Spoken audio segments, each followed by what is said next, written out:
Market లో invest చేసి మీ డబ్బులు డబుల్ చేసుకోవాలనుకుంటున్నారా? సుందరరామిరెడ్డి గారి లైవ్ సెమినార్ కి అటెండ్ అవ్వండి.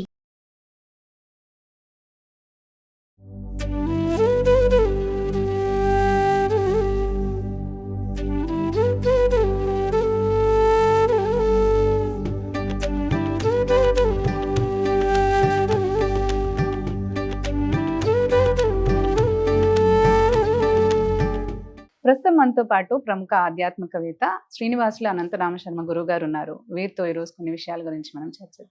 గురుగారు నమస్కారం అండి. నమస్కారం. ఈ అమ్మవారి నవరాత్రులలో భాగంగా 3వ రోజున ఏ అమ్మవారిని మనము అలంకరణ అనేది చేసుకోవాలి, ఎలాంటి నైవేద్యాలను చేసుకోవాలి, పూజా విధానం ఏంటి గురుగారు? అన్నపూర్ణాదేవి మనకి అలంకరణ 3వ రోజు నీలం వస్త్రాలు కట్టాలి. అన్నపూర్ణాదేవి దద్దోజనము నైవేద్యంగా పెట్టాము.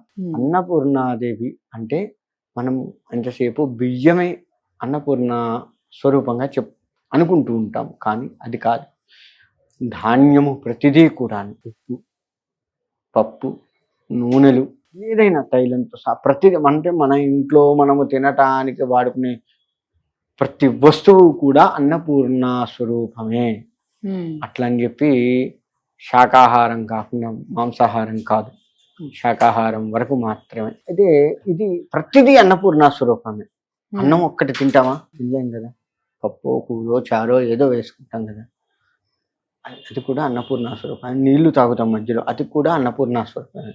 దాహం తీర్చుకుంటాం కదా, అది కూడా అన్నపూర్ణ. అంటే ఇక్కడ మనం అన్నపూర్ణ స్వరూపం అనగానే మనం లెక్క వేసేది ఏంటంటే ఒక బియ్యాన్నే అన్నపూర్ణాదేవిరా, బియ్యం దన్నకురా అంటంగానే ప్రతిదీ భోజనం. ఎవరి భోజనం పద్ధతి అయితే ఎవరి భోజనం అంటే అందరికీ శాకాహార భోజనం.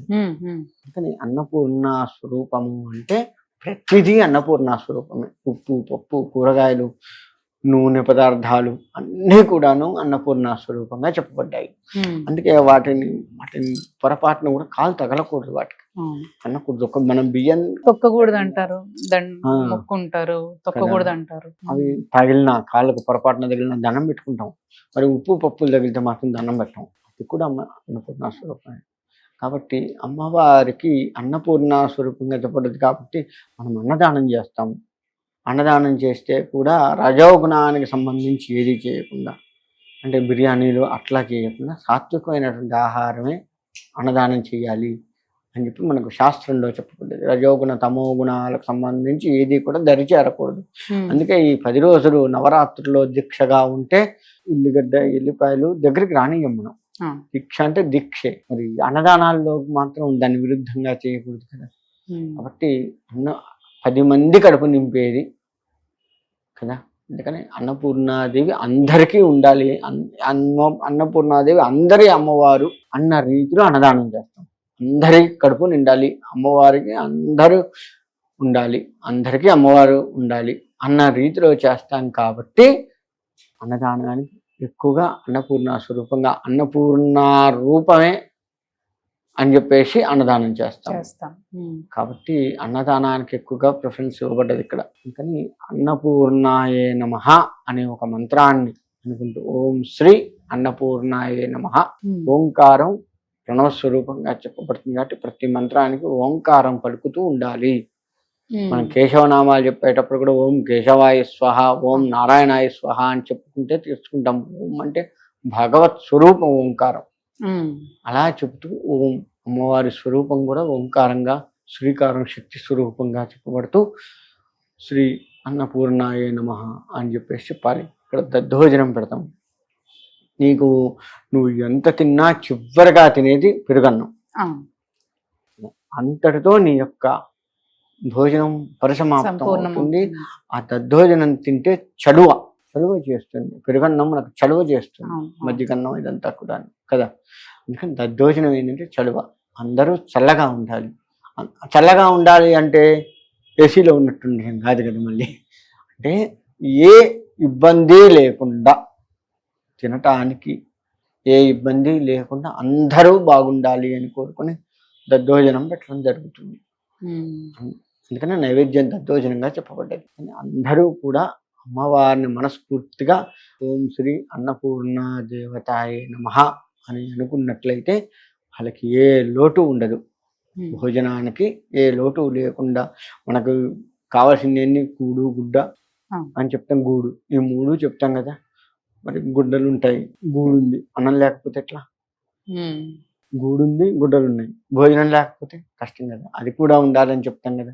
అందుకని అది పరిపూర్ణంగా అందరికీ ఉండాలని అన్నదానాలు చేయటము అంతరార్థం అదనమాట. అన్నదానాలు చేసే అంతరార్థం మనం కూడా అమ్మవారిని పూజించడం వల్ల మనకి అన్ని సమకూరుస్తూ లేని వాళ్ళకు కూడా పెట్టగలిగేంత సామర్థ్యత అమ్మవారిని నాకు ఇవ్వాలి అని చెప్పేసి అన్నపూర్ణాదేవిని వేడుకుంటూ అన్నపూర్ణాదేవికి భక్తి శ్రద్ధలతో చేస్తూ ఉండాలి. ఈ రోజు నాడు కాశీ వెళ్తే అన్నపూర్ణాదేవికి అత్యంత వైభవంగా జరుగుతుంది. ఉమ్. గమనించుకోండి, ఈరోజు కాశీలో అన్నపూర్ణాదేవికి అత్యంత వైభవంగా జరుగుతుంది. ఎందుకు అంటే అన్నపూర్ణాదేవి అక్కడ కొలువైంది. ఉమ్. సాక్షాత్తు శివుడికే అన్నం పెట్టగలిగిన ఇది అమ్మవారి ఉంది కాబట్టి అన్నపూర్ణాదేవి ఇంకా ఎక్కువ వైభవంగా జరుగుతుంది కాశీలో. అందుకని మన ప్రతి ఇల్లు ఒక కాశీలాగా భావించి అన్నపూర్ణాదేవికి భక్తి శ్రద్ధలతో కనుక చేసుకుంటే అమ్మవారి పరిపూర్ణ అనుగ్రహం మనకు కలుగుతుంది. ఈ 9 రోజులు భగవంతుని తాంబూలం ఇచ్చుకోవచ్చు అంటారా? ప్రతి రోజు తాంబూలం ఆ రోజే ఈ అమ్మవారికి. ఎందుకంటే ఒక అవతారంలో అమ్మవారు వచ్చింది, ఆ అవతారాన్ని పరిపూర్ణత చేసుకొని వెళ్ళిపోవాలి కదా ఆమె. ఇంకో అవతారంలో మళ్ళీ మరో రోజు రావాలి కదా. ఉమ్. ఎందుకని ఏ అవతారంలో ఆ అవతారం తాంబూలం ఇవ్వాల్సిందే. ముత్తైదువులు అదే ప్రతిరోజు ముత్తైదువుల ముత్తైదువుల్ని గురించి. తెచ్చుకొని ఈ 9 అమ్మవారి రోజులు స్వరూపం ముత్తైదులకి ఇవ్వచ్చు తాంబూలం. ఎంతమందినైనా తెచ్చుకోవచ్చు. ఒకళ్ళు దొరికితే ఒక్కళ్ళే ఉండకూడదు, తోడు ఉండాలి. ఇటువంటి ఏమీ లేవు. ఒకళ్ళైనా అమ్మవారికి ఇచ్చి మళ్ళీ ముత్తైదులకి ఎవరికైనా ముత్తైదువులకు ఒకరికైనా ఇవ్వచ్చు. ఇచ్చుకోవచ్చు అంటారు. అమ్మవారికి పెట్టిందే ముత్తైదువులకు ఇచ్చుకోవచ్చు, లేదు ముత్తైదువులకు ప్రత్యేకంగా తెచ్చుకోవచ్చు. ఇక్కడ చేసే పని ఏంటంటే పూజ చేసుకునే మనం ఏం చేస్తున్నామంటే ఒక 10,000 రూపాయల చీర తెచ్చుకుంటాం, అమ్మవారి ముందు పెట్టి కట్టుకుంటాం. ముత్తైదు వస్తే 200 రూపాయల చీర తెస్తాం. ఇది ఒకటి చేస్తారు మన వాళ్ళ దగ్గర మంచి తెలివితేటలు ఏంటంటే ఇది ఒకటి ఉంది. అంటే నిజంగా ముత్తైదువు రూపంలో మన ఇంటికి అమ్మవారు రావాలి, సాక్షాత్ అమ్మవారి స్వరూపాన్ని భావించే మనము అమ్మవారికి చేస్తున్నాము, అమ్మవారికే ఇస్తున్నాం అన్న దగ్గర మాత్రం పిసినారితనం చేస్తాం. మనం కట్టుకోవాలి, మనకే ఉంటుంది అన్నది మాత్రం కొంచెం ఎక్కువ రేటు పెట్టి మంచిది చూసి, కలరు అన్ని మంచిది చూసి, బార్డర్ ఉందా ఇవన్నీ చూసి తెచ్చుకుంటాం. కానీ ముత్తైదు సాక్షాత్ అమ్మవారే నా ఇంటికి వచ్చి తాంబూలం ఇస్తున్నాము తాంబూలం అని స్వీకరిస్తుంది అనుకున్న వాళ్ళకు మాత్రం మామూలు చీరలు తీసుకొస్తాం. అది తప్పు. చేతి ఏదైతే ఉందో బ్రాహ్మణులకు కావచ్చు, ముత్తైదువులకు కావచ్చు, వాళ్ళు వాడుకునేటట్లు ఉండాలి. హైదే ఉంది అని జాకెట్ ముక్కలైనా సరే వాడుకునేటట్లు ఉండాలి. మంచివి తీసుకొద్దాం. ఎప్పుడు ముత్తైదువులు శ్రావణ మాసంలో వస్తారు, ఈ అమ్మవారి నవరాత్రులు వస్తారు. ఎప్పుడు నువ్వు ముత్తైదువులను ఎప్పుడు పిలుచుకోవు కదా పిలుచుకోమా? కదా. కాబట్టి ఒకవేళ పిలుచుకున్న సత్యనారాయణ సంవత్సరం వ్రతంకి గృహప్రవేశాలప్పుడు పిలుచుకుంటాం. పిలుచుకున్న ముత్తైదువులందరికీ ఇట్లా చెయ్యం కదా మనం. ముత్తైదు అమ్మవారి స్వరూపంగా నువ్వు భావించి చెయ్యవు కదా. ఒక్క శ్రావణ మాసం అమ్మవారి నవరాత్రులు తప్ప మిగతా ఏ నెలల్లో కూడా నిజంగా అమ్మవారి స్వరూపంగా నువ్వు ఎవరిని భావించవు, చిట్టి శాపిస్తాను తప్ప కదా. కాబట్టి ముత్తైదు అంటే భగవత్ స్వరూపం, అమ్మవారి స్వరూపంగా భావిస్తున్నావు కాబట్టి మంచిదే పెడతాం వాళ్ళకు కూడా.